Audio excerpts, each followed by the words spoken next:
All right. Hey, everybody, Economic Ninja here. Want to talk about XCN and Swift Coin, and I'm going to talk about the broader crypto markets because we're back, baby. That slump, we have now confirmed a breakout well above the low 90s, now into the low 100s for Bitcoin.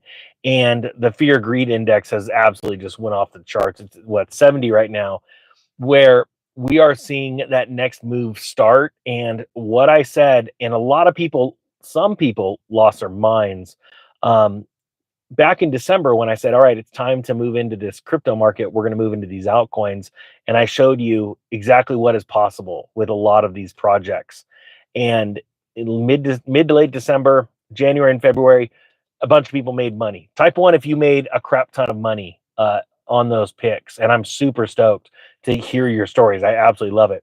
But then I warned about a dip coming, and I said, start moving to cash, start a cash position. And people lost their minds. They weren't ready for it. But the truth is, I called it. And a lot of people don't like people that are right because it goes against, when it comes to being a contrarian investor and going against the flow.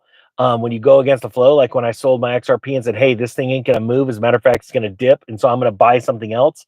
The thing that I bought is still up 100% from where I bought it. And XRP now is up just a couple of percent.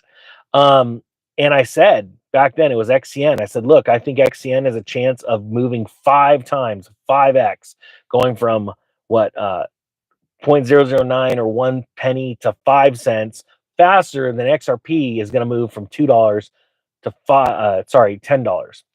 And so I made that sort of bet with myself. I lost a bet to myself. What movie is that from? Type it down below.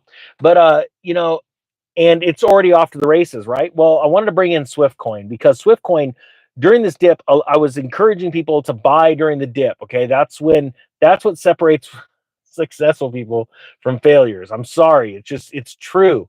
Type yes if you agree. Type no if you're like, no, Ninja. Successful people always buy things at the top or buy things into a pump. I always warn against that.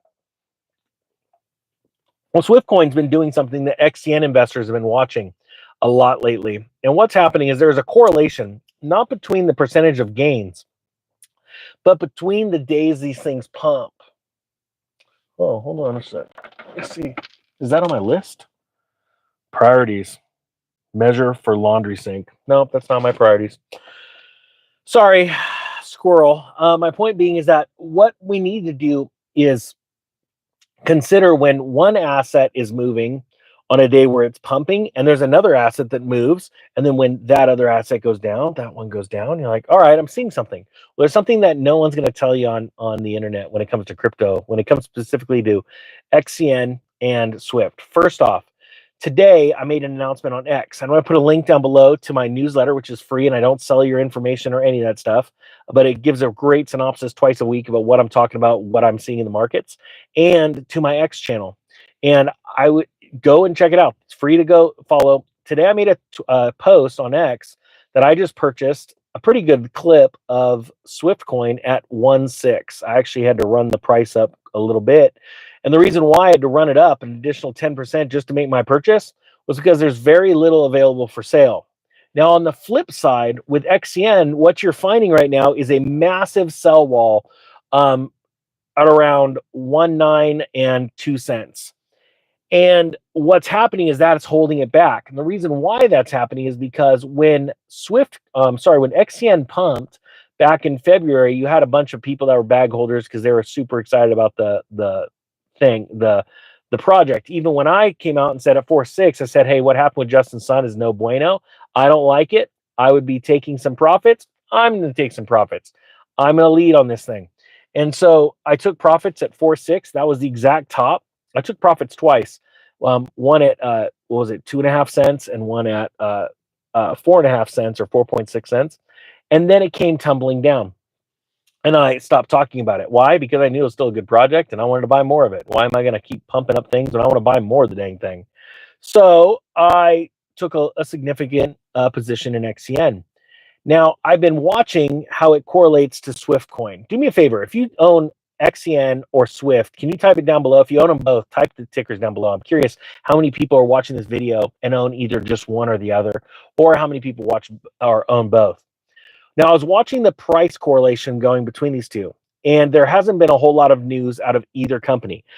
Just yesterday, the Onyx team on X put out 2 new Onyx XCN Ledger products are launching this week and next. Stay tuned for the initial announcements. Well, that's really exciting, but it doesn't give me a lot to go on and be able to tell you about, right? So my thing is I'm looking at these price correlations, and I'm looking at Swiftcoin. Swiftcoin, they're doing a really good job of staying on top of putting out posts every day on X and things like that, trying to get community engagement. They're still their exchange is not live in America, which I really hope that soon that's going to be the case. I know we're still waiting for all these regulations to come through and clarity, and that's what these projects are looking for. But I'm looking at that there's not a sell wall on Swiftcoin, so I went ahead and picked it up at 0.016. You can see that candle, that's me. And with XCN, you've got this massive sell wall. And what's happening is you have all these people that bought XCN at these higher prices and are wanting to just dump at that next resistance point and just walk away. And they have no idea that Goliath is not out yet. All this other stuff that the Onyx team is promising hasn't come out yet. And we're in a massive, just the start of the next wave of that banana cycle. I need to get my tactical banana holder for my AR-15. I've been meaning to buy one of those and then do some videos with it. It'd be sweet. But my point being is that we're about to go into that banana phase, and a lot of people are going to wait until it's too late. They didn't buy in the trough of the dip during the bull run. Right? This is what happened a month ago. They were cursing the ninja's name and all kinds of other people that were trying to encourage people like myself that have been around since early 2017. I've done a lot of stuff in cryptocurrency. I've seen these waves come and go, and it's pretty easy to flow in and out of them. That's why I did the course, because I can't answer everybody's questions in the comment section. Plus, it's full of predators and thieves anyway. So I went ahead and bought that. I know that we are going to absolutely moonshoot. And once XCN crosses that 2 cents and clears over 2 cents and eats to that buy wall, it will be explosive to the higher. But I think that Swiftcoin in the near run and in term, while buyers on XCN are trying to buy up as much as they can, they're eating through that sell wall, Swiftcoin has an opportunity to run. Now, none of this is financial advice. Come on, I'm just a dude that does videos in his truck. What do I know? But I mean, if you want to know it, I just buy the course because I own a financial education company.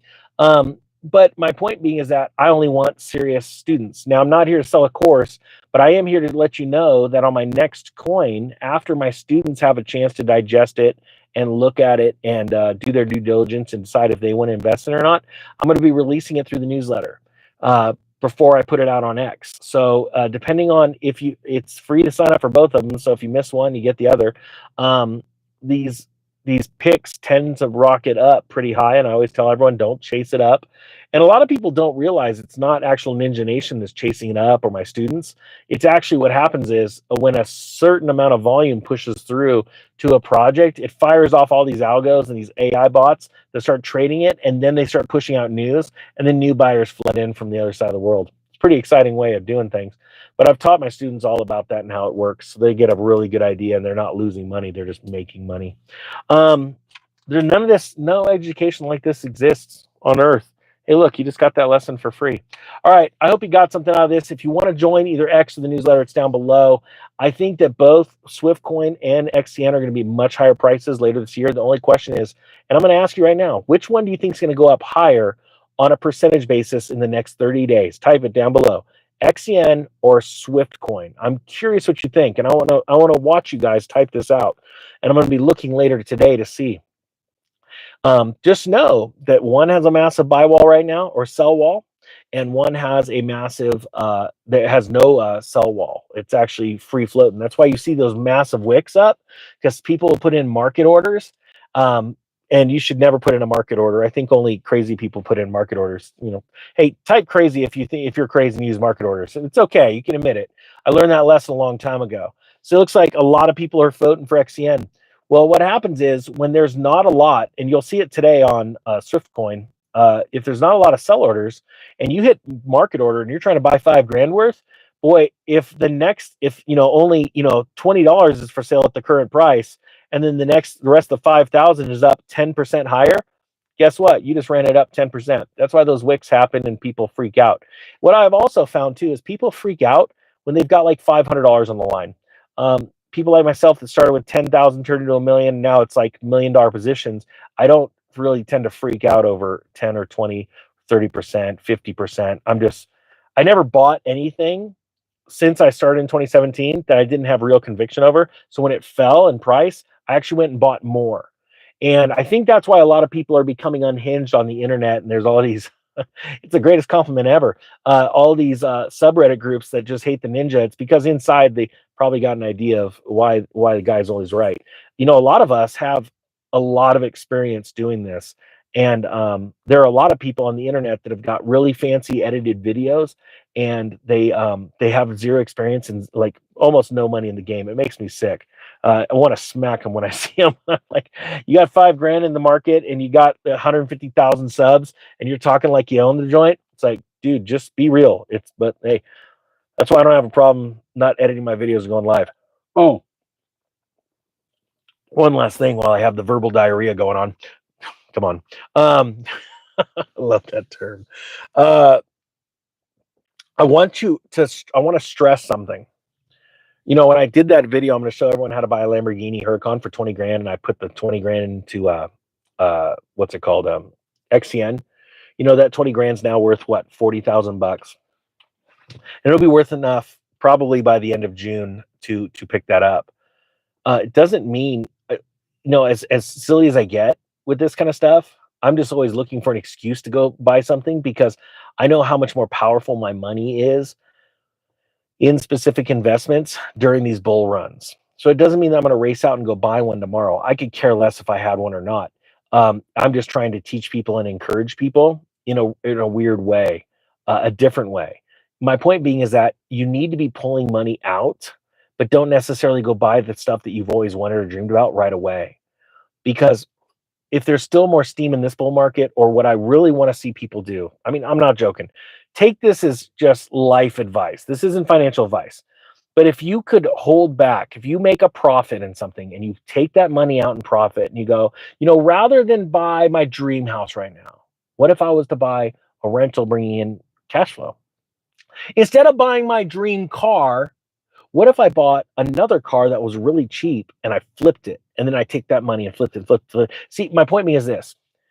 I told my wife one day, I'm not going to go buy a really nice car until I could buy it with 1 month's pay. That didn't, I didn't need the money. Yeah, I had all my bills paid. And then that got down to 1 week and then 1 day. And like I told her, like, hey, when I go buy my GT40, I'll buy it when I make the money in 1 day. That's my sign, right? And so it's like, it's going to take some effort. My point being is that during these bull runs, there's a lot of wealth to be accumulated, but you got to constantly be pulling money out and then reallocating it into a different non-correlated asset class. And even though Bitcoin seems to be coming into its own and becoming a non-correlated asset right now, as compared to the stock market and other things, you have to understand that as you make the money in that, you've still got to pull some profits out and go put them somewhere else. Just type yes if you understand this and this makes sense, because I think a lot of people type no if it doesn't. I'm curious how many people just listen to that and you're like, you made no sense, Ninja. A lot of people get hung up on like the big money, but you don't realize the big money is not made, your daily gains, your monthly gains on flips, until you're flipping bigger money. All right. And so a lot of people are looking for that, like, I just bought the dinar and I wanted to shoot to, my 5 grand to turn into 10 million, or I just bought, with this crypto or this NFT and I wanted to just explode to this. You got to understand that that's not where you make your wealth. Wealth is quiet, and wealth is slow moving, right? Riches come fast and they're loud. So I just want you to encourage you as you go. If you've been buying in this dip, you're now in the banana zone, baby. So if you just do me a favor and give me a banana emoji, if you're one of those people. I just want to see bananas everywhere, because it's going to seem like things are going bananas and you're going to have more stress as your portfolio, you wake up and your portfolio is up 10,000, 100,000. Some of you, your portfolio will be up $1 million in a day. The stress that you're about to encounter, I'm not joking, is worse than the stress you experienced when you lost money. It's something I talked about when I first started my channel, and now I've got a lot of you in the position to where you're there. You're going to experience it, and I want to warn you about it. Okay. So, peeling off money, taking those wins, enjoy those wins. All right. With that being said, the X link and the newsletter is down below. So, if you want to see what the next pick is, in order, those are the two links. Those are free. Obviously, my DeFi students that buy the whole, the coaching and mentoring and stuff get that first, but I give them just enough time to digest it, do their due diligence before I talk about it to the world, show them what I invested in. All right, that being said, the Economic Ninja is out. Love seeing those bananas.